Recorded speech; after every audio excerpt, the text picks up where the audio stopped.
Maksute kaunine kepiye? Bapakmu Yayi Pandhu Dewanata titip palungguhan. Ratu ana negara Ngastina, Bratasena. Sabanjure lamun para Pandhawa wis gedhe tiba titi wancine palungguhan Dampar Agung negara Ngastina diparingke marang para Pandhawa. Saiki kepiye nyatane? Sing gedhe pangapuramu Bratasena. Wektu dina iki kang tak wisuda dadi Nalendra Anom ya kuwi anakku Jaka Pitana.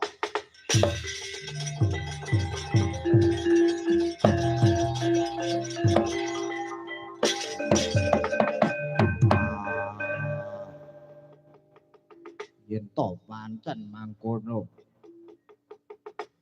Paman Prabu wis ora bisa netepi darmane ratu.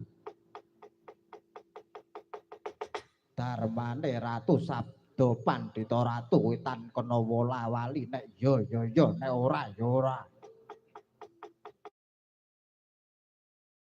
Tasena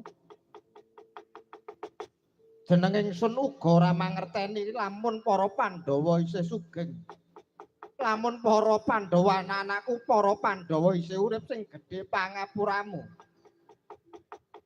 Mula saka kuwi Sena kanggo ngijoli Dampar Agung negara Ngastina kae. Sisih wetan negara Ngastina ana alas sing jenenge Alas Mertani ya Alas Wanamarta.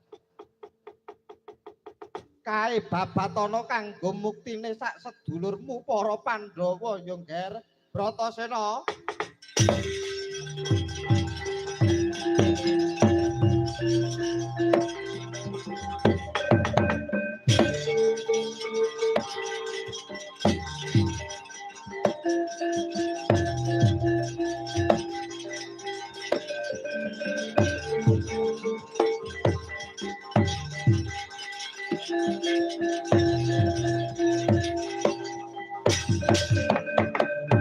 Kangmu padha warahan dan becik besok mendemo baris den prayitna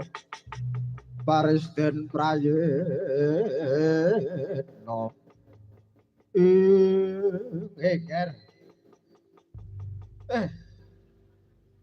Wanamarta kuwi alas wingit kepati angker. Jeneng sira apa bakal njlomprongne apa anak-anakmu para Pandhawa? Boten njlomprongne pun leres niku. Mengke nek para Pandhawa diungkane dadi napa niku Nalendra Puntadewa dadi ratu mengke tiwas gegeran. Pun saene nggih ngoten. Ya yen to pancen mangkono.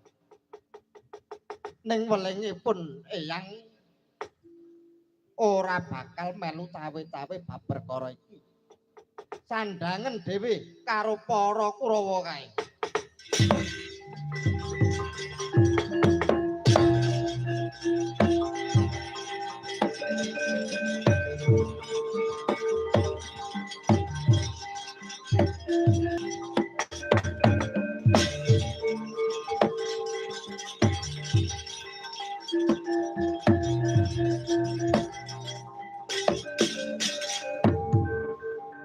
Kae terus piye? Ora gawe kunduran kok terus kluyur-kluyur ngono kae piye?